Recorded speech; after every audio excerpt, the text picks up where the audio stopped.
پێغەمبەری خوا من الصلاة عماد الدين فمن تركها فقد هدم الدين.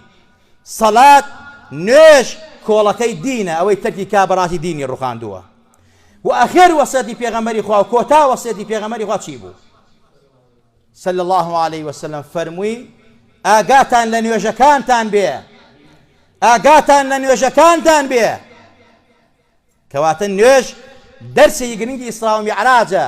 پێغەمبەرت صلى الله عليه وسلم فەرمووی نوێژەکانتان، ئاگاتان لە نوێژەکانتان بێ، يعني إن الصلاة كانت على المؤمنين كتابا موقوتا. نوێژ لە کاتی خۆیان بکە، نوێژ بە جەماعەت بکە، ئاگاو لە شەرتی، لە ڕوکنی، لە سونەتی، لە فەرزی نوێژ ببێ.